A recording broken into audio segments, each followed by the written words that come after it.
Hello friends, I'm Larry with Rides Done Right, and this is the Portland Roadster Show. This car was already built by Strictly Street Rods. He got wiped out in the four-way stops.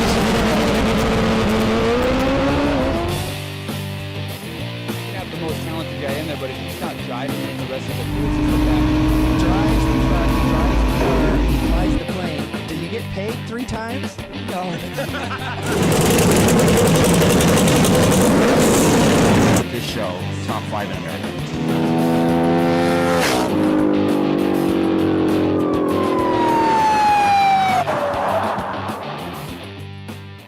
Hello friends, this is Larry with Rides Done Right. I'm at the Portland Roadster Show, and I'm here with Lonnie Thompson. Lonnie, it's nice to meet you. Nice to meet you. Again. So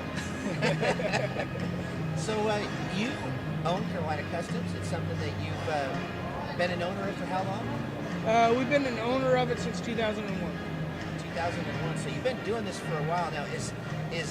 How did you get into doing custom cars and building in the first place? My grandfather was a mechanic. My uncles owned body shops, and these weren't really custom cars 20, 30 years ago. So these were still daily driver cars. So customizing. I mean, in anything old, you bring something into a body shop back then, and I want this fender done, or I want to shave this marker light. So the custom aspect of everything has been out for a long time, and I just started getting deeper and deeper into it as I've worked for a lot of other shops, and I kind of wanted to stay, away from them of what they do, but still do what they do. So, I'm friends with a lot of the builders that are here, and some only do metal work and some only paint, and they build chassis and they do this, but I got always these crazy ideas to take everything to a little bit more extreme if we can. How low can I get them? How high can I get them? How much of the work, Lonnie, is it that you do then? Because a lot of times when you own a business like this, you say, well, I'm a mechanic, so I do the engine work, or I'm a painter, so I do the painting, or fabrication, or whatever. How much of the different things is it that you do when you've done any of these things? Like in the beginning, where did you start at? What was your specialty? My specialty when I first started was a mechanic. So mechanic and partial body, and mainly metal work. Repairing quarter panels for my uncle, either working on engines for my grandfather, or transmissions, or whatever. So the mechanical side is everything of how it works, and that's what's kind of really enthused me on keeping this going. I mean, it's more of a passion. My wife says it's torture for her because I eat, live, sleep cars. I'll be at work till 7 to 1 o'clock in the morning if that's what it takes to get the job done. So how much of this then do you do now? You've been a builder now for a while, a mature builder. How much do you get in and actually do of what it is on the project? So 90% of everything that we do is all in-house. So we only sub out machining, and we sub out interior. But we build speaker boxes, we build, we assemble motors, we build chassis, we, body paint, anything electrical. I mean, we pretty much just do it all. I wanted working in other shops, I kind of wanted me to be, you bring in your car, you only deal with me. So you can drop it off and you can drive it out. I mean, everybody wants to do partials and this and that, and we could do that for them, but it's always been, you have the option of letting me deal with everything. So, I've been doing this and have a good customer base that, I got customers that don't want to deal with dealers that'll drop off their brand new car and say, deal with it for me.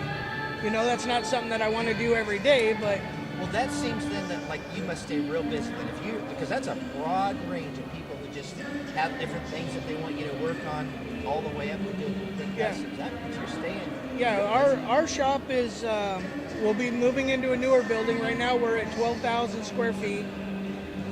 We've been up to 30. and we're trying to just stay at about 15,000 square feet. We'll be moving into a new building here in a couple of weeks. How many employees do you have there? We have 6. 6 employees. Do each of them have their specialties? And you have this guy working on that thing? Yeah, I have a guy that all he does is paint. I have a guy that all he does is specializes in body work. I have a metal worker, that's all he does.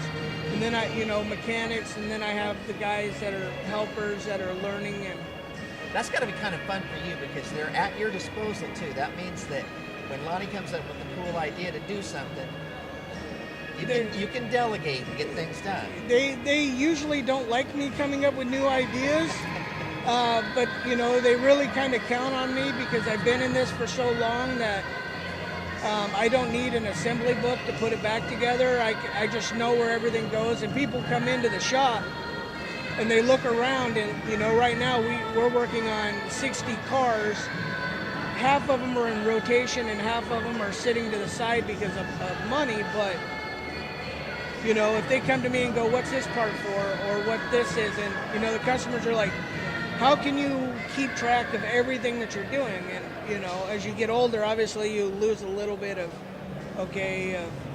you forget, what were we doing on this one after it sat for years, but I can go through and say, okay, this is what we have to do to this one, this is what we got to do to this one, this is what this one's in here for, and to keep kind of a memory of 75 cars. Most people can't keep a memory of 2. So, and so they count on you then. Yeah, and where all the parts go. So how long have you been coming to the Portland Roadster Show? About 10 years. 10 years, and again, you look like you're like 25, so I wish, yeah. So No, you are I'm a younger guy. Yeah, I'm 42. 42. Okay, so you've been on your own in business then for a good chunk of your mature working life. That's pretty cool. What have you seen that's different coming to the Portland Roadster Show in the last 10 years? Like what kind of progression have you seen in what it is that you guys are doing? I see more of, the kids want to see other stuff. Yeah, the hot rods are cool. My kids grew up with it in it, so they like them and they like working on me. Both my oldest boy and my youngest boy and my oldest daughter work with me. So they like seeing it, but we see more of, stuff coming back from when I was a kid, the air ride and the hydraulics are, people are starting to ask questions about that again, and we can see that more people want older cars, but, once they realize that, what it takes to actually put one of these cars together, the end result is they want to see cooler stuff that's bolt-on. Well, what drew me to you guys is, when you can go low and wide tires and mean, and the way you guys do, and they look so good, I was blown away last year when I saw your red truck. And that's your personal truck? Yes. It is beautiful. I love the wide body on the back. And how wide are the tires in the back? The tires are 16.2 inches wide. They're the widest that they make. Oh, that's nice. So you had to tub into the bed then too, right? No, so it's what we did to that. That truck was originally a SEMA build 5 years ago. It was flat red. It belonged to a buddy of mine that owns Hammered Apparel. 28s, and I kind of fell in love with that truck, it being a Dodge, and I like stuff that nobody else has. And that year, another buddy of ours built another truck almost exactly like the one that I built. Wide tires. They had a lot of issues narrowing and doing a bunch of other stuff to make their build work. But they did a great job for SEMA. When the truck came up for sale for my buddy to start his business, we were at SEMA about 3 years ago, and he posted it up for sale, and I said, I want it. I said, I'll be back a few days, I'll get a loan for it. And then I drove it for a year, and everybody saw it as his truck. So, You know, I was like, what can we do? Well, we found a 2014 Dodge 4x4 Mega Cab dually bed that we could sit right on it. And with some measuring and stuff like that, and having the wheels custom made, we could fit that wheel up underneath the truck without having to do anything. Technically, And that's what that is. yeah, that's a factory Dodge dually bed. So in reality, other than the 4-link and the front suspension and the air ride, that's 100% factory Dodge truck. Man, you skirted that whole issue. And what I like about it is, it might not even been planned that way, but I cannot believe how good it looks. They're so wide, and is this something that you've seen before that you just said, no, you're trying to solve a problem, that's what they're doing? No, I mean, when you do anything custom, you know, it's you don't know what's going to happen. You know, you have nothing to reference on because you don't want to go to your buddy and say, hey, I'm gonna steal your idea.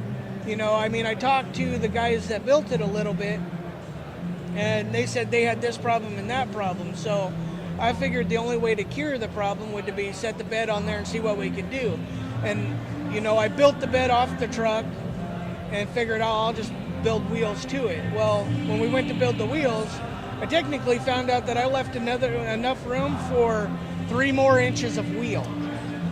But I couldn't find anybody that would be willing to make me a one-off tire, and they didn't want the wheels to be 100% that big. So I could only go with a 15-inch wheel. Now, are they making them now? I mean, do they? You know, this Well, changes every year. It seems like tire guys make wider So, ones. so our good friends at Pirelli, every year, they make about 300 sets of these 415s. And they'll go out to distributors, and once they're all get done, and the distributors ask for more, because 5 years ago the big wheel was a big thing, you know. And I mean, it's been a big thing technically since the 70s and the 80s. Everybody had a 80s crew cab or dually or whatever that they took bow tires off and made it, you know, a Phantom dually. So, you know, I mean, all we did was just do something different, and I have something here local that nobody else has. Well, it looks amazing. It's something that ever since I saw it last year, I said, man, I got to get over there and see it. You guys keep knocking them out of the park and coming back, and we'll see you next year. Thanks so much for the interview. No problem. Thank you. Nice to meet you, Lonnie. We'll see you guys next time.